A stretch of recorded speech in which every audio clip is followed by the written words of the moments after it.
தமிழ்நாட்டில் எப்படியாவது இம்ப்ளிமெண்ட் பண்ணணும், மதக்கலவரத்தை உருவாக்கணும் அப்படின்னு பாஜக பல முயற்சிகள் எடுத்துச்சு. இந்துக்கள் எல்லாம் ஒன்று சேரணும்னு நீங்கள் சொல்கிறீங்க, சரி ரைட்டு. எச்ராஜா முருகன் கோயிலுக்கு அளவு குத்துவாரா? முருகன் கோயிலில் வேண்டிக்கிட்டு தீ மிதிப்பாரா? இல்லை அமித்ஷா முருகன் கோயிலில் சட்டியில் வேப்பிலை சட்டியை பிடிச்சிட்டு வேண்டுவாரா? அவங்களுக்குலாம் இவங்க கடவுளே கிடையாது, அவங்க ராமரை கும்பிட்றவங்க. இப்போ யாராக இருந்தாலும் நீதித்துறை கொடுக்குற அந்த தீர்ப்புக்கு கட்டுப்பட்டு ஆகணும். நானும் இந்த போராட்டத்துக்கு போனேன். 2 கோஷம் என்ன டிஸ்டர்ப் பண்ணுது. 1, பாரத் மாதா கி ஜெய் ஸ்ரீராம். இந்த கோஷம் ஏன் அங்கே வருது? நான் கீழே தான் ஏற்றுவேன், முஸ்லீம் கோயில் வாசலாம் ஏற்றுவேன். இப்போ இவன் ஏற்ற விடுறோன்னு வச்சுக்கோங்களேன், அடுத்து இவங்க என்ன செய்வானுங்க? இங்கே பாருங்க, மசூதி இருக்கு, நம்ம தீபம் ஏற்றுறதுக்கு இடையா இருக்கு, இடிச்சிருங்க அப்படின்னு சொல்ல மாட்டாங்களா? ஆனால் RSS பாஜக இணைந்து இங்க மத கலவரத்தை ஏற்படுத்த முயலுதுன்னு சொல்றீங்க. இல்ல இதை பேசிக்கிட்டு இருக்கிற பார்ப்பனர்கள் கும்பிடுவாங்களா? ஏன் சாமியை கும்பிடுவாங்களா? அப்ப அவங்களுக்குள்ளே ஒற்றுமை இல்லை. நான் பெரியவனா நீ பெரியவனா, வடகலையா தென்கலையா? எவ்வளவு கொச்சையா பேசின வந்ததெல்லாம் நம்ம பார்த்துருப்போம். இந்துக்களே ஒன்று சேர்த்துருங்க அப்படின்னு கத்துறது உங்க அயோக்கியத்தினாலும் வெளிச்சது வந்துருச்சு. இப்படியே வட மாநிலங்கள்ல போய் பாரத் மாதா கி ஜேன்னு சொல்லுங்க, என்ன வேணாலும் சொல்லுங்க, இங்கெல்லாம் உங்க பருப்பு வேகாதுன்னு ரொம்ப தெளிவா இருக்கும்.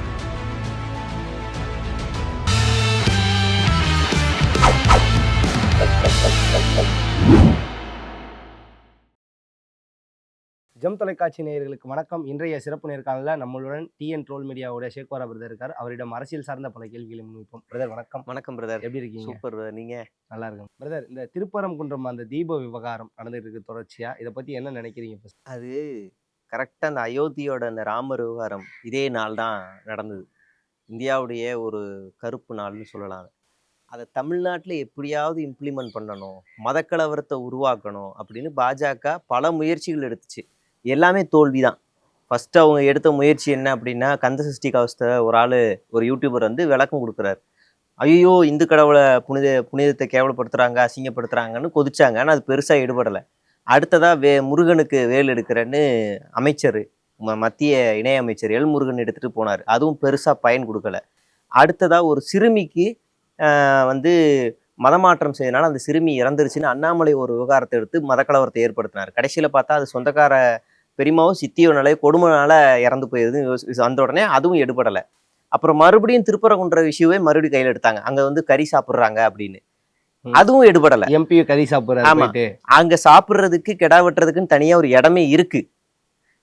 இத்தனை ஆண்டு காலமா நான் சொல்றதுன்னா சும்மா ஒரு 4-5 வருஷம் கிடையாது, பல 100 ஆண்டுகளாவே 2 கோவில்களும், 2 இஸ்லாமிய கோவிலும் இந்து கடவுளும் ஒன்னா இருக்கிறாங்க. எந்த ஒரு சண்டை சச்சரவும் இல்லாமல் ரொம்ப அமைதியான முறையில் இருந்துகிட்டு இருக்கு. இப்போ இவங்களுக்கு திடீர்னு இந்து கடவுளை அசிங்கப்படுத்துறாங்க, இந்து கடவுளை ஐயோ மோசப்படுத்துறாங்கன்னு இவங்க எல்லாரும் கிளம்பி வராங்க. நாம் என்ன கேட்குறோன்னா, இந்துக்கள் எல்லாம் ஒன்று சேரணும்னு நீங்கள் சொல்கிறீங்க, சரி ரைட்டு. எச்ராஜா முருகன் கோயிலுக்கு அளவு குத்துவாரா? முருகன் கோயிலில் வேண்டிக்கிட்டு தீ மிதிப்பாரா? இல்லை அமித்ஷா முருகன் கோயிலில் வேற இந்த சட்டியில் வேப்பிலை சட்டியை பிடிச்சிட்டு வேண்டுவாரா?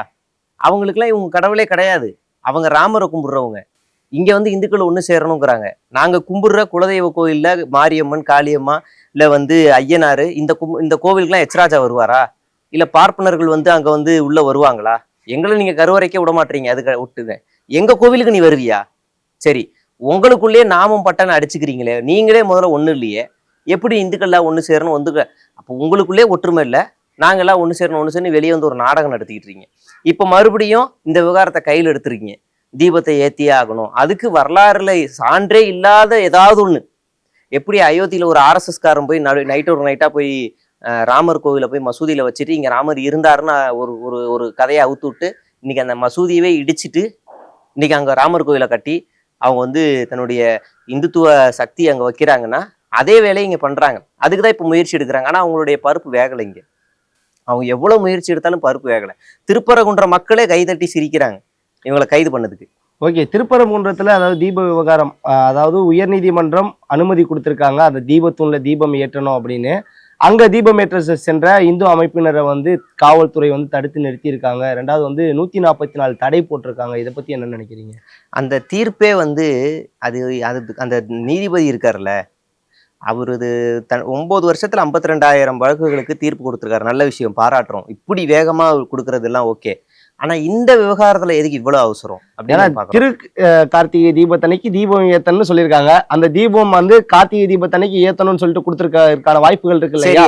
அப்ப இந்த விவகாரத்துல தமிழக அரசு வந்து நீதிமன்றத்தோட உத்தரவுகளை மதிக்கணும் அப்படின்னாக்கா, இதே ஐயப்பன் கோவில் விவகாரத்திலையும் நீதிமன்றம் தானே சொல்லுச்சு பெண்களும் அனுமதிக்கணும்னு. அப்ப மட்டும் ஏன் அனுமதிக்கல? அதே அதே இதே காலகட்டம் தானே, இதே கார்த்திகை காலகட்டம் தானே, அப்ப ஏன் அனுமதிக்கல? அப்ப ஏன் நீதிமன்ற விவகாரத்தை மதிக்கல? அப்ப இது ஒரு ஐடியாலஜிக்கலான ஒரு தீர்ப்பு. அந்த நீதிபதி ஒரு ஒரு பார்ப்பன ஐடியாலஜில இருக்காரு. எந்த மேடை கிடைச்சாலும் அவர் சமஸ்கிருதத்தை வேதத்தை புகழ்ந்து பேசக்கூடிய ஒரு நபரா இருக்கிறாரு. அது இல்லாம அவர் அட்வொகேட்டா இருக்கும் போதே ஒரு மேடையில் அவரே சொன்னது என்ன சொன்னார்னா, என்னை தேடி ஒரு நண்பர் வந்தாரு. அவர் டிவிஎஸ்ல பெரிய பொறுப்புல இருக்கார், டிவிஎஸ் கம்பெனில. அப்ப அவருடைய ஃப்ரெண்டு ஒருத்தர் அவங்க அவங்க அவங்க வந்து ஒரு வழக்குல மாட்டியிருக்காங்களா, அவங்கள காப்பாற்றணும்னு என்னை தேடி வந்தாரு. என்ன வழக்கு அப்படின்னா, ஒரு பொண்ணு காரை ஓட்டிட்டு போய் ஒரு வயசானவரை ஏற்றி இறந்துடுறாரு அவர். அந்த பொண்ணு அடுத்த கொஞ்ச நாள்ல அமெரிக்காவுக்கு போகணும். இப்போ இந்த கேஸ் அவங்க மேலே வந்துச்சுன்னா போக முடியாது.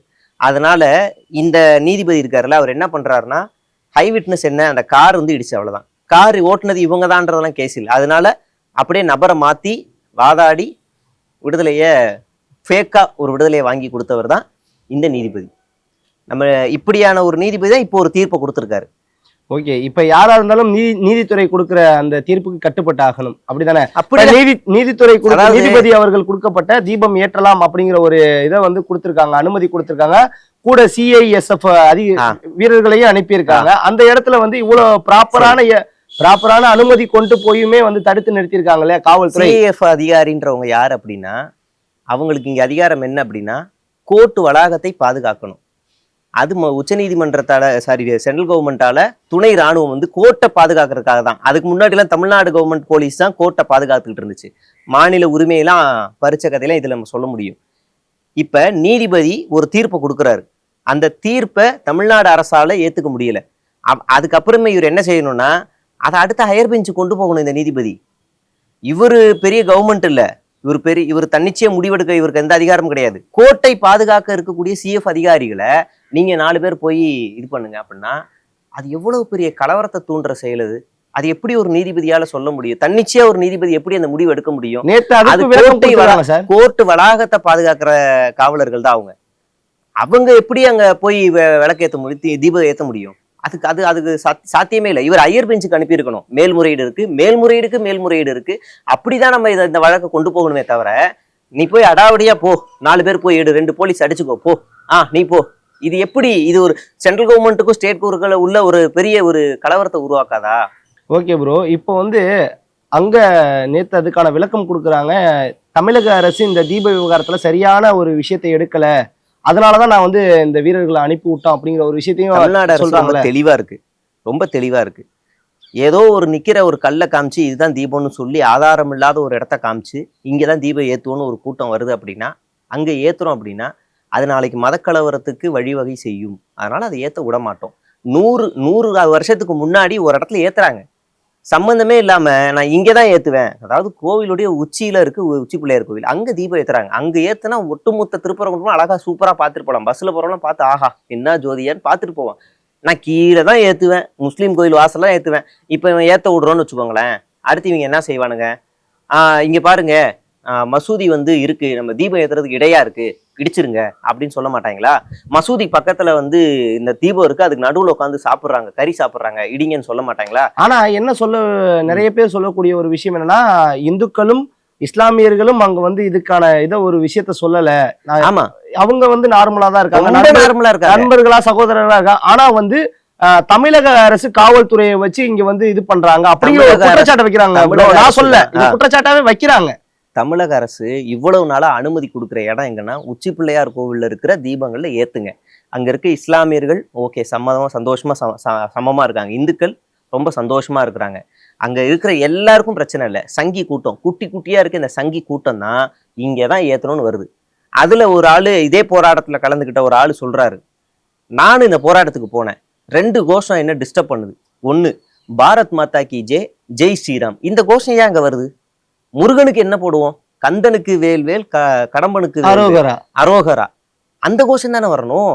இங்க எப்படா ஜெய் ஸ்ரீராம் கொண்டாடுவீங்க, இங்க எப்படா நீங்க வந்து பாரத் மாதா கி ஜெய் வந்துச்சுன்னு அவன் கோவப்படுறாரு. நியாயமான கோவம், ரொம்ப நியாயமான கோவம். நீ என் கடவுள் கிட்ட வந்துட்டு உன் கடவுளை வந்து நீங்க பேசிக்கிட்டு இருக்கிறன்னு அவன் சொல்றான். அப்ப இது இது இது இது திணிக்கிறதா இல்லையா? பாரத் மாதா கி ஜெயன்றது என்னத்துக்கு அங்க வருது? இது திணிக்கிறதா இல்லையா? அப்ப இது திட்டமிட்டு உள்ள சொருகிறது யாரு? இப்ப நம்ம இப்படிதான் பார்க்க வேண்டியிருக்கு. இப்ப இத்தனை ஆண்டு காலம் நடக்காத ஒரு விஷயத்த நடக்குது, இப்ப தேர்தல் வரக்கூடிய நேரத்துல வந்து மதகலவரத்தை ஏற்படுத்துது பாஜக அப்படின்னு சொல்றீங்களா? கல்வெட்டு ஆராய்ச்சியாளர் போசுன்னு ஒருத்தர், அவர் வந்து அவருடைய ஆராய்ச்சியில ரொம்ப தெளிவா சொல்லியிருக்காரு. நீங்க மலை ஏறும்போது நீங்க வந்து இது பாத்தீங்கன்னா அந்த இடத்துலதான் 100 ஆண்டு காலத்துக்கு மேலேயே அங்கதான் தீபம் ஏற்றப்படுது அப்படின்னு அவரே சொல்றாரு. அது மட்டும் இல்ல, இந்த ராம ரவிக்குமார்னு இருக்காருல்ல, அவருமே அதுல மென்ஷன் பண்ணியிருக்காரு. அவர் அதை தாக்கல் பண்ண முடியல, அவருமே மென்ஷன் பண்ணியிருக்காரு. ஆனா இங்கதான் ஏத்துவேன். இது சரி, இதுக்கு சாட்சி இருக்கா அப்படின்னு கேட்டா வரலாற்று ஆய்வுகளில் எல்லாமே சொல்லுது. இது வெள்ளக்காரன் வரும்போது நிறுத்தின ஒரு அளவு கல்லு, அவ்வளவுதான். நம்ம ஊர்ல படியார கல்லு, கொஞ்ச நேரம் மாலையை ஏதாவது வெளியே மாலை ஏதாவது தூக்கி பைபாஸ்ல எவனா போகும்போது அப்படி மாலையை தூக்கி போட்டானா ஐயோ சாமிடான்றவான்ல, அந்த மாதிரி அளவு கல்லு அது. அதை எவனோ ஒருத்தன் பார்த்துட்டு இதுதான் கத்த ஆரம்பிச்சிருக்கான். இது எல்லாரும் நம்புறாங்க. சரி, இததான் தீபம் ஏற்றுறாங்க, ஏதாவது சொல்லுப்பான்னா இதெல்லாம் ஏத்திருக்காங்க எனக்கு தெரியும், வாய் வார்த்தையா இதெல்லாம் ஏத்திருக்காங்க எனக்கு தெரியும். சரிப்பா, ஆராய்ச்சி ஏதாவது சொல்லுப்பா அப்படின்னா தெரியாது. ஓகே பிரதர், இப்ப தமிழக அரசு, அதாவது இந்து அறநிலையத்துறையும் தமிழக அரசும் கொடுக்கப்பட்ட அந்த மேல்முறையீட்டு மனு வந்து தள்ளுபடி பண்ணியிருக்காங்க நேற்று. இதை எப்படி பாக்குறீங்க? மறுபடியும் மேல்முறையீடு போவாங்க. தமிழக அரசு இதுல வந்து விட்டு கொடுக்காது. நீங்க வந்து இந்த விஷயத்துல அவங்கள தீபம் ஏத்த சொல்லிட்டாங்கன்னு வச்சுக்கோங்களேன், இது சங்கிகளுக்கு கிடைச்ச முதல் வெற்றி. இவனுங்க இதை வச்சுக்கிட்டு தமிழ்நாட்டுல அமைதியை சீர்குலைப்பாங்க. நீங்க ஒட்டுமொத்த இந்தியாவிலேயே தமிழ்நாடு ரொம்ப டிஃப்ரெண்ட். நான் உங்களுக்கு ஒரு டேட்டாவே சொல்றேன். இதே மதுரையில ஒரு பெரிய கோவில் இருக்கு, மீனாட்சி அம்மன் கோவில். திருவிழா நடக்கும், 15 நாள் நடக்கும். மீனாட்சி அம்மன் கோவில் திருவிழாவில் இங்க அவங்களுக்கு கல்யாணம் நடக்கும்போது அழகர் கோவில் அங்கிருந்து அழகர் மலையில இருந்து இறங்கி வருவார். அவர் வரும்போதெல்லாம் நெடுவழி எல்லாம் எல்லா சமூக மக்களும் எல்லாரும் அவருக்கு ஒரு உற்சாக வரவேற்பு கொடுப்பாங்க. அதுல ஒரு வித்தியாசமான ஒரு வரவேற்பு என்ன தெரியுமா? ஒரு இஸ்லாமிய பெண் அவருக்கு வரவேற்பு கொடுப்பாங்க. அந்த வீட்டுக்கு வந்துட்டு போவார், இஸ்லாமிய பெண் வீட்டுக்கு அழகர் வந்துட்டு போவார். இது புராணமும் கிடையாது, வரலாறும் கிடையாது, அந்த மதுரை மக்களுடைய மரபு. ஏன் அப்படின்னா பல 100 ஆண்டுகளாகவே இதை வந்து செஞ்சுக்கிட்டு இருக்காங்க. அதனால இப்படி இருக்கணும்னு அவங்களுடைய மரபு. அப்ப இந்த இஸ்லாமிய பெண் வீட்டுக்கு வந்து அவங்களுடைய உபசரிப்பெல்லாம் அந்த அழகர் கவனிச்சுட்டு போறதுனால கல்யாணத்துக்கு போக முடியாது. அதனாலதான் அவர் அந்த வைகை ஆத்துல இறங்கி அருள் கொடுப்பாரு. அதனால அதை வந்து இவன் இஸ்லாமிய பெண் வீட்டுக்கு போனனால தீட்டாயிருச்சுன்னு சின்ன இன்னொரு கதை வரும். அப்படி இல்லை, இவர் வந்து லேட் ஆயிரும், இந்த உபசரிப்பெல்லாம் கவனிச்சுட்டு வரும்போது லேட் ஆயிரும். அதனால அவர் வைகை ஆத்துல இருந்து அருள் கொடுப்பாரு. அதுதான் அவங்களுடைய மரபு. இப்படி நான் இன்னும் பல டேட்டாக்கள் நம்ம வச்சிருக்கோம். நான் வந்து இன்னும் உங்களுக்கு சொல்றேன். சென்னையிலேயே ஒரு கோவில் இருக்கு தெரியுமா? ட்ரிப்ளிகேன்னு ஒரு கோவில் இருக்குல்ல, பார்த்தசாரதி கபாலீஸ்வரன் கோவில், மயிலாப்பூர் கபாலீஸ்வரர். அங்க ஒரு விழா வருஷத்துக்கு ஒரு வாட்டி நடக்கும். அதுக்கு ட்ரிப்ளிகேன்ல இருக்கிற வாலஜா மசூதியில இருந்து இங்க இருக்கிற இந்த கபாலீஸ்வரன் கோவிலுக்கு நடக்கிற எல்லாத்துக்கும் அன்னதானம் போடுவாங்க. அவங்களுக்கு மோர் சர்பத்து இதெல்லாமே வழங்குவாங்க. அதே மாதிரி இந்த வாலஜா மசூதியில நடக்கிற நிகழ்ச்சிக்கு கபாலீஸ்வரர் கோவில்ல இருந்து டொனேஷன் கொடுப்பாங்க இவங்களுடைய நிகழ்ச்சிக்கு. இது மாதிரி நான் இன்னும் நிறைய சொல்லுவேன். கோவையில கொட்டை ஈஸ்வரன் அண்டு தம்பி ராவுத்தர், அதிதம்பி ராவுத்தர்னு சொல்லுவாங்க. இவங்க 2 பேருக்கு ஒரு பெரிய ஃப்ரெண்ட்ஷிப் இருக்கு கோவையில. என்ன அப்படின்னா, முஸ்லீம் ராவுத்தர் வந்து அதிதம்பி, அவர் வந்து அந்த கோவிலுக்கு போகும்போது அங்க இருக்க மக்கள் தடுத்து நிறுத்தியிருக்காங்க. அதுக்கு கொட்டை ஈஸ்வரன் சுவாமி அவர் வந்து கனவுல வந்து அவர் நல்ல மனுஷன், அவரை வரவிடுங்கன்னு சொன்னாராம். அதனால 2 பேருக்குமே ஒரு நல்ல ஃப்ரெண்ட்ஷிப் ஏற்பட்டதுனால அதுல இருந்து ராவுத்தர் கோவிலுக்கு வரும்போதெல்லாம் ஒரு பெரிய முதல் மரியாதை, அந்த ஸ்பெஷல் ஹானர்னு சொல்லுவாங்கல்ல, அது நடந்திருக்கு. அடுத்து மதுரையிலேயே பாளையப்பட்டி முனீஸ்வரர்னு ஒரு கோவில் இருக்கு. முஸ்லீம் கோடாங்கி வந்து அங்க இருக்காரு. முஸ்லீம் கோடாங்கி நீங்க எங்கேயாவது கேள்விப்பட்டிருக்கீங்களா? இந்து கோவில்ல அங்க இருக்கு. மதுரையில வழிபாடு பெரும்பாலும் முஸ்லீம் ராவுத்தர் காலத்துலதான் நடந்திருக்கு. அங்க முஸ்லீம் பசங்க தான் வேல் எடுத்து சாமியை அழைப்பாங்க. இந்து பசங்க வர முஸ்லீம் பசங்க லீட் பண்ணுவாங்க. இது அங்க இருக்கக்கூடிய இது. நாகூர் தர்கா பார்த்திருக்கீங்களா? அங்க வந்து கிட்டத்தட்ட 50% இந்து டிவோட்டிஸ் தான் இருக்கிறாங்க. அடுத்து கடையநல்லூர்ல பேச்சியம்மன் அண்ட் முஸ்லீம் ராவுத்தர், இந்த 2 பேரும் விழா நடக்கும் போது இஸ்லாமியர்களும் இந்துக்களும் ஒன்னா ரவுண்டா உட்காந்து சத்தியம் பண்ணிப்பாங்க. அது ஒண்ணு நடக்கும். அடுத்து ராமநாதபுரம் சேதுபதியோட மகாராஜா, அவருடைய படையில கிட்டத்தட்ட பெரும்பாலும் முஸ்லீம் தளபதிகளும் முஸ்லீம் குதிரைகளும் இருந்திருக்கு. அவருடைய ஃபெஸ்டிவல்ல இஸ்லாமியர்களுடைய அந்த பேண்டு தான் பெரிய ஒரு ஃபங்க்ஷனாவே நடக்கும். அதனாலேயே 400 வருஷமா அங்க ஒரு பெரிய இணக்கம் இருக்கு, ஒரு நட்பு இருக்கு இஸ்லாமியர்களுக்கும் கிறிஸ்துவர்களுக்கும், சாரி இந்துக்களுக்கும். அதே மாதிரி தஞ்சாவூர் பெரிய கோவில், யாராலையும் மறுக்க முடியாத ஒரு பெரிய கோவில். அந்த கோவிலுடைய கட்டமைப்பை கட்டிக்கிட்டு இருக்கிற இஸ்லாமியர்களுடைய பங்கும் இருக்கு அப்படின்னு யார் சொல்றாங்கன்னா, இஸ்லாமிக் ஆர்டிஸ்டேஷன் கூட வேலை பண்ணியிருக்காங்க அப்படின்னு ஹிஸ்டோரிக்கல் இன்ஸ்கிரிப்ஷன்ஸை ஹிஸ்டோரியன்ஸ் பாயிண்ட் அவுட் பண்ணியிருக்கிறாங்க. அடுத்து திருநெல்வேலியில பொட்டல்புதூர் தர்கா இருக்கு. இங்கேயுமே இஸ்லாமியர்களும் கிறிஸ்தவர்களும் ஒன்னா இருக்கிறாங்க. அதே மாதிரி வன்னியர் ராவுத்தர் ஃப்ரெண்ட்ஷிப் இருக்கு. இப்படி நிறைய நம்ம ஹெட்டிங் மட்டும் சொல்றோம், உங்களுக்கு இதுவா இருக்கும். திருச்சி உறையூர்ல தர்கா ஃபெஸ்டிவல் அண்ட் அம்மன் பீப்புள், இவங்களும் இஸ்லாமியர்களும் ஒன்னா இருக்கிறாங்க. அதே மாதிரி கன்னியாகுமரியில உதயகிரி ஃபோர்ட் சுல்தான் ட்ரெடிஷன், இவங்களும் இங்கேயும் இஸ்லாமியர்களும் இவங்களும் ஒன்னா இருக்கிறாங்க. Salem Kottai Mariamman and Muslim drums band, அதாவது கொட்டை மாரியம்மனுடைய திருவிழாவில் முஸ்லீமுடைய பேண்ட் வாத்தியம் தான் பெருவாத்தியமா அங்க இருக்கும். அடுத்து ஈரோடு சங்கமேஸ்வரர் ஃபெஸ்டிவல் அண்ட் தர்கா நர்ஜா, இவங்க 2 பேர் சேர்ந்து அந்த நெர்ஜாவை எடுத்துப்பாங்களாம். இது வந்து 2 பேருடைய யுனைட்டியை குறிக்கும் அப்படின்னு சொல்றாங்க. அப்புறம் திருப்பூர் அம்மன் ப்ரொடெக்ஷன் பை முஸ்லீம் யூத், திருப்பூர்ல சில ஃபெஸ்டிவல் எல்லாமே இவங்க, அதாவது இஸ்லாமியர்கள் அந்த அம்மன் கோவிலுக்கு உதவி எல்லாம் செய்வாங்க. அதே மாதிரி இஸ்லாமியர்கள் கோவில்ல ஏதாவது ஒன்று நடக்குது அப்படின்னா இங்க இருந்து அரிசி ஆயில் எல்லாமே இந்துக்கள் அவங்களுக்கு வந்து உதவி செய்வாங்க. இது தமிழ்நாடு முழுவதும் பல கோவில்கள்ல இப்படி ஒரு நட்பை நம்ம பார்க்க முடியும். இவனுங்க உள்ள பூந்தா என்ன செய்வானுங்க? இப்ப நீங்க சொல்லக்கூடிய குற்றச்சாட்டு வந்து இந்துக்களும் இஸ்லாமியர்களும் தமிழகத்தில் நட்புறவாக இருக்கிறார்கள், ஆனால் RSS பாஜக இணைந்து வந்து இங்க மத கலவரத்தை ஏற்படுத்த முயலுதுன்னு சொல்றீங்க. 100% ஆமா, அதுல எந்த மாற்று கருத்தும் இல்லை. நீ உண்மையிலேயே நாங்கள்லாம் இந்துக்கள்லாம் ஒன்று சேரணும் அப்படின்னா என்ன உன் கருவறைக்குள்ள விடு. நீ என்ன இந்துவா பாக்குற, என்ன சமமா பாக்குற அப்படின்னா என்ன கருவறைக்குள்ள விடு. இல்லையா ஏன் சாமிக்குள்ளவா, நான் படையல் வெட்டுவேன், நான் கடா வெட்டுவேன், என் பக்கத்துல உட்காந்து நீ நான் வெஜிடேரியன் கூட சாப்பிடு, நான் என் பக்கத்துல உட்காந்து சாப்பிடு. இல்ல என் கோவிலுக்கு வந்து சாமியை கும்பிடு, கையெடுத்து கும்பிடு, ஐயனார் ஐயான்னு சாமியை கும்பிடு, எச்சராஜா கும்பிடுவாரா? இல்ல இதை பேசிக்கிட்டு இருக்கிற பார்ப்பனர்கள் கும்பிடுவாங்களா? ஏன் சாமியை கும்பிடுவாங்களா? மாட்டாங்க.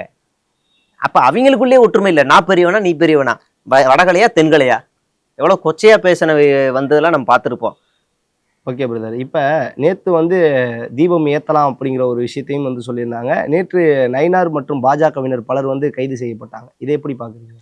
அதாவது இவங்க எல்லாம் எதுக்காக பொங்கணும்? திருப்பரங்குன்றத்திற்கு பாஜகவுடைய மாநில தலைவர் நயினார் நாகேந்திரன் அவர்கள் போயிருக்காரு நேற்று. ஆமா, இவங்க எல்லாம் எதுக்காக பொங்கணும் அப்படின்னா மக்களுடைய வளர்ச்சி எது அப்படின்னு ஒண்ணு பார்க்கணும். அப்புறம் இன்னொரு விஷயத்தையும் சொல்லிடுறேன். பாஜக முன்னாள் மாநில தலைவர் அண்ணாமலை அவர்கள் அங்கிருந்து ஒரு வீடியோ போறாரு, இந்த நேரத்துல உங்க கூட நான் இருந்திருக்கணும் அப்படின்னு இருப்பாரு. அப்படியே இவரு வந்தா 10ஓட போனோம்னா தூக்கி உள்ள உட்கார வச்சிருப்பாங்க, அவ்வளவுதான். அதாவது இந்த பாஜக எவ்வளவு அயோக்கியத்தனமான கட்சி அப்படின்னா, நீங்க எல்லாம் எதுக்காக முதல்ல போராடணும்? மக்களுடைய வளர்ச்சிக்காக நீங்க போராடணும். ஒன்றும் இல்லைங்க, போன வாரம் ஒரு செய்தி வருது. அதாவது இப்போ வரைக்கும் கான்ஸ்டியூஷன்ல கை வைக்காத ஒரே ஒரு சட்டம் எது அப்படின்னா தொழிலாளர்கள் தொடர்பான சட்டம். 8 மணி நேரம் வேலை, 8 மணி நேரம் ஓய்வு, 8 மணி நேரம் தூக்கம். அந்த கான்ஸ்டியூஷன்ல கை வைக்க முடியலையேன்ற கோவத்துல இப்ப அதை அமல்படுத்துற சில விஷயங்கள்லாம் கொண்டு வரானுங்க. அந்த சட்டத்தை பொங்கி எழ வேண்டியது யாரு? இங்க இருக்க எல்லாருமே கேள்வி கேட்கிறோம். பாஜக வேடிக்கை பார்க்குது. மதுரை கோயம்புத்தூருக்கு மெட்ரோ ரயில் இல்ல, விளக்கம் கொடுங்கன்னு பொய்யான ஒரு இது கொடுக்குறாங்க. அதுக்கெல்லாம் இவங்க நேர்ல யாரும் வந்து பேசல, அதுக்கு முட்டு கொடுக்குறாங்க. மழை தண்ணி இந்த கிட்டத்தட்ட சென்னை, இது எனக்கு தெரிஞ்சு 2015க்கு அப்புறம் இப்போதான் 5 நாள் தொடர்ந்து மழை, 5 நாள் மழையில இருந்து சென்னை மீண்டிருக்கு. இதுல எங்கேயாவது பாதிக்கப்பட்ட இடத்துல நயினார் நாகேந்திரனை போய் பாத்தீங்களா? போன மலையில லைட்டா பெஞ்ச மலையில ஜேசிபி மேல ஏறி உட்காந்துட்டு போனாரு. இந்த மலைக்கு எங்க போனாரு? யாருமே காணோம். எல்லாரும் மக்கள் கஷ்டப்படுற இடத்துல எல்லாம் இவங்க இருக்க மாட்டாங்க. மக்களை எங்கெல்லாம் பிரிக்கிறதுக்கு சான்ஸ் கிடைக்குதோ அங்கெல்லாம் முதலா வர்றது, முதலா இந்துக்களே ஒண்ணு சேர்த்துருங்க அப்படின்னு கத்துறது. உங்க அயோக்கியத்தனெல்லாம் வெளிச்சது வந்துருச்சு. உங்க பருப்பெல்லாம் நீங்க வந்து அப்படியே வட மாநிலங்கள்ல போய் பாரத் மாதாக்கு ஜேன்னு சொல்லுங்க, என்ன வேணாலும் சொல்லுங்க. இங்கெல்லாம் வந்து உங்க பருப்பு வேகாதுன்னு ரொம்ப தெளிவா இருக்கிறோம். எத்தனை பேர் கைது செய்யப்பட்டாங்க? ஒட்டுமொத்த தமிழ்நாடு நயினார் நாகேந்திரன் கைதை பார்த்து ஸ்டாண்ட் வித் நயினார் நாகேந்திரன் போட்டாங்களா? அவங்க கட்சியாள் கூட போடுறது எனக்கு தெரிஞ்சு. சும்மா ஒரு நாள் மண்டபத்தில் அடிச்சுட்டு உட்கார வச்சுட்டு அமுச்சு விட்டாங்க, அவ்வளவுதான். பெரிய மவுசெல்லாம் ஒன்றும் கிடையாது. ஓகே பிரதர், நீங்க சென்னை இந்த மழையை பத்தி பேசும்போது சொன்னேன், சென்னையில இப்ப நான் கடந்த 5 நாட்களா மழை பெய்யுது, நிறைய இடங்கள்ல வந்து நீர் தேங்கி இருந்துச்சு. ஆனா வந்து இந்த குறிப்பா வந்து எதிர்கட்சிகள்ல இருந்து எல்லாரும் கேட்கக்கூடிய கேள்வி, இந்த 4000 கோடி என்ன ஆச்சு அப்படிங்கிற ஒரு கேள்வியை வந்து முன்வைக்கிறாங்க. இதை எப்படி பாக்குறீங்க? அதாவது இந்த 4000 கோடி இதெல்லாம் வந்து சும்மா வாய் வார்த்தைக்காக பேசுற ஒரு ஒரு விமர்சனம் தான். 4000 கோடி அப்போ ஒதுக்கல திமுக அரசு. ஒதுக்கி இருக்கு. அதுக்கான விளக்கத்தை அவங்க எப்ப எதுல சொல்லுவாங்கன்னா, சட்டமன்றத்துல கரெக்டா அந்த எல்லாத்தையுமே சொல்லுவாங்க. யாரு வேணாலும் நீங்க போய் அதுல என்னென்ன இதுக்கு வாங்கியிருக்காங்கன்னு சொல்லுவாங்க. அதிமுக தான் எனக்கு தெரிஞ்சு ஒரு தொடப்பத்தை 20,000 என்னமோ எஸ்பி வேலுமணி வாங்கினார், ஒரு பல்பை இவ்வளவு வாங்கினாருன்னு நமக்கே அதிர்ச்சியா இருந்துச்சு. அந்த மாதிரி டேட்டா ரிலீஸ் ஆகும்போது நமக்கே தெரியும். நம்ம நியாயமா ஒரு விஷயத்த பார்க்கணும். என்ன இவங்களுக்கு வைத்தறிச்சல் அப்படின்னா, சில இடங்கள்ல தண்ணி தேங்கி நின்றுச்சு. நம்ம பழைய விமர்சனங்களுக்குள்ள போக வேண்டிய அந்த ஆறுன்னு முடிகிற இடங்கள்ல தண்ணி தேங்கி நிற்கும், பாக்கம்னு முடிகிற இடங்கள்ல தண்ணி தேங்கி நிற்கும். இந்த மாதிரி சில இடங்கள்லாம் நான் பார்த்த வரைக்கும் வட சென்னையில எப்பயா இருந்தாலும் தண்ணி தேங்கி இருக்கத பார்த்துக்கிட்டு தான் இருக்கும். அதற்கான அங்க எம்எல்ஏக்கள் இருக்காங்க, நிறைய அமைச்சர்களும் வட சென்னையில இருக்காங்க. ஆனா அதற்கான முயற்சிகள் எதுவும் எடுக்கப்படலையே அப்படிங்கிற ஒரு விஷயத்தையும் சொல்றாங்க. வட சென்னையில ஒரு அமைச்சர் தான் இருக்காங்க. அதாவது நம்ம ஒரே ஒரு விஷயம் பார்க்கணும். மழை பெய்யுது இன்னைக்கு, இந்த நாள் இன்னைக்கு தான் நின்றுருக்கு மழை. இன்னைக்கு எங்கேயாவது பாதிப்புகள் இருக்கா அப்படின்னு பார்த்தோன்னா எங்கேயோ 1-2 இடங்கள்ல இருக்கும். ஆனா பழைய மழையோட கம்பேர் பண்ணும்போது இந்த மழையில ஒட்டுமொத்த மாநகராட்சி அதிகாரிகளும் ஒட்டுமொத்த அமைச்சர்களும் எல்லாருமே இறங்கினதை பார்த்தோம். அவங்க இறங்கலைன்னா நானே விமர்சனம் பண்ணலாம் தான் நினைச்சேன். பரவாயில்ல, பெரிய விஷயம்தான். ஏன்னா 2 நாள் தான் மழை பெஞ்சது 2015. ஒட்டுமொத்த சென்னையும் ஸ்தம்பிச்சுது. டேமை திறந்து விட்டாங்க, பெரிய வெள்ளம். ஒரு வாரம் ஆச்சு எல்லாரும் இயல்பு நிலைக்கு திரும்ப. மழை பெய்யக்கூடிய அந்த சென்டிமீட்டர் அளவு பொறுத்து இருக்குல்ல சார். நீங்க எல்லாம் இயற்கையெல்லாம் கணிக்க முடியாது. இயற்கையெல்லாம் யாராலையும் கணிக்க முடியாது. நீங்க வானிலை ஆய்வு மையம் எல்லாம் சொல்லுவாங்க அடுத்த 48 மணி நேரத்துக்கு கனத்த மழைன்னுவாங்க. பார்த்தா பல்ல இழிக்கும் வெயில். நீங்க எதுவுமே கணிக்க முடியாது. ஒரு தோராயத்துல இருந்து சொல்ல முடியும். ரொம்ப எக்ஸ்ட்ரீமா புயல் வரும்போது சொல்லுவாங்க கனமழை இருக்கும் அப்படின்னு. இன்னைக்கு காலையில கூட இன்று சென்னையில் கனமழை பெய்ய வாய்ப்புன்னு போட்டாங்க. நேத்தும் அப்படிதான் போட்டாங்க. பார்த்தா பெருசா மழை இல்லை. இயற்கையை நம்மளால கணிக்கவே முடியாது. இயற்கை அது தனி. நீங்க வருது அப்படின்னா முன்னெச்சரிக்கை ஏற்பாடுகள் பண்ண வேண்டியதுன்னா ஓரளவுக்கு பண்ணியிருக்கிறாங்களா அப்படின்னு கேட்டா தாராளமாவே பண்ணியிருக்காங்க. நீங்க உடனே மோட்டர் வாங்கினாங்களா 4000 கோடிக்கு அப்படின்னா அதெல்லாம் அர்த்தம் இல்லாத விமர்சனம். அதெல்லாம் சும்மா ஒரு நையாண்டிக்கான விமர்சனம். அதெல்லாம் நம்ம வைக்கவே முடியாது. நீங்க இந்த இடத்துல நீங்க நல்ல பிராக்டிகலா ஒரு கவர்மெண்ட், இந்த இடம் குழி தாழ்வான இடம், பக்கத்து ஏரியா மேடான ஏரியா, இங்க இருக்க தண்ணி எடுத்து இங்க விடுவாங்களா? இந்த ஏரியா மூழ்காதா? அப்ப அவங்க என்ன பண்ணுவாங்கன்னா, இங்க இருக்க தண்ணியை எடுத்து ஃப்ளோ எங்க இருக்கோ அந்த இடத்துக்கு தான் விடுவாங்க. அங்கிருந்து மறுபடியும் அது கடலுக்கு போறதோ இல்ல ஆறுக்கு போறதோ இல்ல கூவத்துக்கு போறதோ அந்த ஏற்பாடு தான் கவர்மெண்ட் பண்ணும். ஆனா வேற என்ன பண்றாங்கன்னா, இந்த பள்ளங்கள்ல இருக்கக்கூடிய தண்ணி எடுத்து பக்கத்தேரு அந்த மேடு பகுதிகளில் விட்டுறாங்க. அங்க அந்த ஃப்ளோ அங்கிருந்து போகணும். அதுக்குதான் அதை வழிவகை பண்ணுவாங்க. அங்கிருந்து மறுபடியும் அதை ஷிஃப்ட் பண்றதுதான் கவர்மெண்டோட வேலை. யாராவது இங்க இருக்க மக்களை காப்பாத்தி இங்க இருக்க மக்களை கொள்ளுவாங்களா? இந்த கவர்மெண்ட் அப்படி பண்ணுமா? இல்ல எடப்பாடி பழனிசாமி கவர்மெண்டே கூட இருக்கட்டும், அப்படி பண்ணுமா? நீங்க எடப்பாடி பழனிசாமி கவர்மெண்ட்ல என்ன செஞ்சாங்க? ஜேசிபியை வச்சு தண்ணி எடுத்துட்டு போனாங்க. பாத்திருக்கீங்களா? அந்த வீடியோ பாத்திருக்கீங்களா? ஜேசிபியை வச்சு தண்ணியை தள்ளி ஊத்தி விட்டாங்க. நம்ம முறத்தெல்லாம் தண்ணி ஊத்துவோம்ல, அப்படி ஊத்துனாங்க. அப்ப அதோட கம்பேர் பண்ணும்போது நீங்க இந்த விமர்சனம்லாம் இங்க வைக்கவே கூடாது. இப்ப மோட்டர், இப்ப இன்னைக்கு நீங்க எங்கேயாவது தண்ணி பாத்தீங்களா? நீங்க எங்க இருந்து ரொம்ப ரொம்ப லாங்ல இருந்து வந்தீங்க. நியாயமா சொன்னா 2 நாள் மழை பெஞ்ச அடுத்த நாள் சென்னை ஸ்தம்பிச்சிருக்கும். சென்னை இப்ப ஓரளவுக்கு மீண்டு இருக்கு. எல்லாருமே இயல்பு நிலையிலேயே போயிட்டு இருக்காங்க, வாழ்ந்துட்டு இருக்காங்க. இது என்னன்னா வைத்தறிச்சல். இத தேர்தலுக்கு பயன்படுத்தலான்னு வைத்தறிச்சல். சரி, இவ்வளவு குற்றச்சாட்டு வைக்கிற இன்னொன்னு சொல்றாங்க, இன்னும் மழை பெய்ஞ்சிருந்தால் வெள்ள நிவாரணம் அப்படின்னு சொல்லிட்டு திமுக அரசு அவங்களுக்கு சாதகமா பயன்படுத்தி இருப்பாங்க, வெள்ள நிவாரணத்தை அதிகமா கொடுத்து ஓட்டுக்களை வாங்கியிருப்பாங்கிற குற்றச்சாட்டையும் வைக்கிறாங்க. இல்ல அப்ப கொடுக்க கூடாதா? இப்ப வெள்ளம் வந்துருச்சு, 4-5 பேர் பாதிக்கப்பட்டாங்கன்னா வெள்ளம் கொடுக்க கூடாதா? நிவாரணம் கொடுக்க கூடாதா? அப்ப அவங்க பயம் வருது இல்ல? இது எல்லாமே பயத்துல இருந்து சொல்றது தானே. ஐயோ வெள்ளம் வந்துருச்சுன்னா நிதி கொடுத்துருவோம், அதை அவங்களுக்கு ஓட்டா மாறிடுமோன்னு பயத்துல இருந்து சொல்றாங்க. இதே போன தென் மாவட்டங்கள்ல வெள்ளத்துல அந்த அளவுக்கு நிவாரணங்கள் தரல. ஆனா இப்ப எலெக்ஷன் நெருங்குறதால தருவாங்க அப்படிங்கிற ஒரு குற்றச்சாட்டு வைக்கிறவங்க கடைசியா வந்த வெள்ளத்துல மத்திய அரசாங்கம் இதை தேசிய பேரிடரா வைக்க முடியாதுன்னு ஏன் சொன்னாங்க? ஏன் முடியாதுன்னு சொன்னாங்க?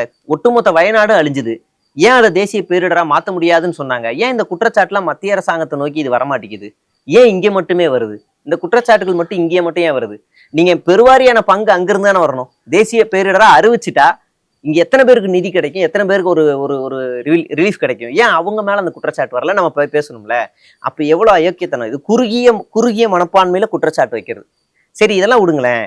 வெள்ளம் வருதுங்க, திமுக அரசு செயல்படல, ஓகே சார். எடப்பாடி பழனிசாமி எந்த தொகுதியில போய் முட்டியளவுல வேட்டியை மடிச்சு கட்டி போய் ரிலீஃப் வேலை பார்த்தாரு? விஜய் பேண்ட்டை மடிச்சு கட்டிட்டு எங்க போய் வேலை பார்த்தாரு? விஜய் கட்சியில இருக்க முக்கிய நிர்வாகிகள் எங்கேயாவது பாத்தீங்களா? சமூக வலைதளங்கள்ல வருது வீடியோ. அதாவது தாவேகாவினர் அந்த காவா அடைப்பெடுக்கிறதும் அந்த மாதிரியான வீடியோக்கள் என்ஜிஓ பண்ணுவாங்கங்க, சமூக ஆர்வலர்கள் பண்ணுவாங்க. சமூக ஆர்வலர்கள், என்ஜிஓக்கள், இளைஞர்கள் அவங்கெல்லாம் தன் முன்னிருந்து பண்றதும் ஒரு அரசியல் கட்சி தலைவர் பண்ணாததும் ஒண்ணா? நீங்க அப்படிதான் பார்க்கணும். நான் வந்தா மாற்று. விஜய் என்ன சொன்னாரு? நான் வந்தா மாற்று, இந்த இடத்த எல்லாத்தையும் கிழிச்சு தள்ளிடுவேன், நான் வந்தா மழையே கொஞ்ச நாள் கொஞ்சம் இதமா தான் வர வைப்பேன், என்ன வேணாலும் வாய் விடலாம், எப்படி வேணாலும் பேசலாம், களத்துக்கு வந்தாதானே நான் உங்களை நம்புவேன். இப்ப நீங்க வந்து மாற்றுன்னு சொல்லிட்டீங்க, களத்துக்கு வரணும்ல. விஜய் ஒரு ஸ்லம்முக்கு போகணும், இவ்வளவு தூரம் சாக்கடை தண்ணி இருக்கு, ஸ்லம்முக்கு போகணும், போயிட்டு என்னம்மா அப்படின்னா அவங்க பார்ப்பாங்கல்ல, பரவாயில்ல இந்த சாக்கடை தண்ணி இறங்கி இருக்காருனே, அதுக்கே தயார் இல்லாதவர். அதுக்கே சரி உங்கள்கிட்ட கேட்குறேன், இந்த 5 நாள் பெஞ்ச மழை கொஞ்சமா பெஞ்ச மழையா? பேச்சு நல்லாதான் பேச்சு. நல்லா தானே பெஞ்சு. விஜயோட அறிக்கையில இந்த வார்த்தை இருக்கு, கொஞ்சமா பெஞ்ச மழைக்கே பெரிய தண்ணி தேங்கி நிக்குது அப்படின்னு ஒரு அறிக்கையை வெளியிடுறாரு. அப்பனா ஒரு ஜன்னலை மட்டும் திறந்து ஒரு தடவை மட்டும் பார்த்துட்டு வீட்டிலேயே தூங்கியிருக்காருன்னு அர்த்தம். தூரல் வரும்போது மட்டும் பார்த்துருக்கு. அவர் அதிகபட்சமா எப்ப தெரியுமா என்னமா பண்ணாரு? பாலவாக்கம் வீட்டுல இருந்து பட்டணப்பாக்கம் வீட்டுக்கு போயிருக்காரு, அவ்வளவுதான் வேலை. அவர் சொகுசு கார்ல நினையாம பாலவாக்கத்துல இருந்து பட்டணப்பாக்கம் போயிருக்காரு. இவர் தான் மாற்று. எடப்பாடி பழனிசாமியோட ட்விட்டர்ல கடைசியா அவர் எப்ப ஆக்டிவா இருந்தாரு அப்படின்னா, செங்கோட்டையனை எதிர்த்து கோபிச்செட்டிப்பாளையத்துல பிரச்சாரம் பண்ணியிருக்காரு, அவ்வளவுதான். அதுக்கப்புறமா இந்த சங்கிகளுக்கு ஆதரவா 2 ட்வீட் போட்டிருக்காரு திருப்பரங்குன்றத்துல, அவ்வளவுதான். விஜயோட ட்வீட் போய் பாருங்க, எதுவும் கிடையாது, எங்கேயும் போக கிடையாது, வீட்டுக்குள்ளே பதுக்கமா இருக்காரு. புசியானந்தெல்லாம் சொல்லவே வேணாம், சொந்தமா ஒரு எழுத்து கூட எழுதி போடல. கடைசி வரைக்கும் விஜய் என்ன போடுறாரோ அதை ரீட்வீட் பண்ணியிருக்காரு, அவ்வளவுதான் புசி ஆனந்த். மற்ற ஆளுங்கெல்லாம் போய் பாருங்க, யாருமே களத்துல இறங்கல, கடைசி வரைக்கும் களத்துல இறங்கல. நீங்கெல்லாம் என்ன மாற்று? நீங்க, நான் வேணா இன்னொரு ப்ரூஃப் தரேன். மழை பெய்ய ஆரம்பிச்ச போன வெள்ளிக்கிழமையா, போன வெள்ளி சனி ஞாயிற்றுக்கிழமைன்னு கூட வச்சுக்கோங்க, ஞாயிற்றுக்கிழமையில இருந்து இந்த நாள் வரைக்கும் முதலமைச்சர், துணை முதலமைச்சர், மற்ற அமைச்சர்கள், மேயர், அப்புறம் ஒவ்வொரு கலெக்டர்கள் எல்லாருமே எங்க இருந்தாங்கன்னு உங்களால மானிட்டர் பண்ண முடியும். அவங்களோட ட்விட்டர் போங்க, எல்லாத்தையும் உங்களால பார்க்க முடியும். நான் வேணா ஆதாரத்தோடு எடுத்துறேன். போறாங்க, இவங்க போகவே இல்லைன்னா என்ன செய்வானுங்க? இந்த இந்த ட்விட்டர்ல போஸ்டே இல்லைன்னா என்ன செய்வானுங்க? போகவே இல்லைன்னு கதை கட்டுவானுங்க. இவர் போய் வார் ரூம்ல உட்காந்ததே இவனுங்க என்ன பண்ணானுங்கன்னா, சிஸ்டம் ஆஃப் பண்ணி வச்சுட்டு தான் பண்ணிட்டு இருக்காருன்னு ஒரு வதந்தியை கிளப்பி விட்டானுங்க. அப்புறம் ஃபேக்ட் செக் போட்டதுக்கு அப்புறமா தான் தெரியுது அதெல்லாம் இவனுக்கு கிளப்பி விட்ட வதந்தின்னு. இவனுங்களும் போக மாட்டானுங்க, போறவங்களையும் இது மாதிரி பண்ணுவானுங்க. சரி போறாங்க, ஏதாவது தீர்வு வருதா அப்படின்னா, உண்மையிலேயே பல இடங்கள்ல தண்ணி தேங்கினாலும் உடனே அது எல்லாமே சரி செய்யப்பட்டிருக்கு. அதை நம்ம பார்த்துட்டு தான் இருக்கோம். இன்னும் பல இடங்கள்ல பாதிப்பு இருக்கு, அது எல்லாமே சீக்கிரமும் சரியும் பண்ணணும். இதுதான் யதார்த்தமான விமர்சனம். ஆனா இவங்க வைக்கிறது எல்லாமே இவங்களால செய்ய முடியல. களத்துக்கும் போக மாட்டாங்க, களத்துக்கும் போகாம போறவங்களையும் குறை சொல்றது. நீ ஒண்ணு ஏதோ ஒரு வகையில ஏதோ ஒரு உதவி கிடைக்கிறத இவங்க கெடுக்கிற வேலை தானே. ஒண்ணு நீ செய்யு, இல்லைன்னா செய்யறவனை வேடிக்கையாவது பாரு, எதுவும் பேசாம இருக்கணும். அந்த வேலையை தான் இவங்க செய்யறது. ஓகே ப்ரோ, சிறப்பான தகவலுக்கு ரொம்ப நன்றி. ரொம்ப நன்றி ப்ரோ.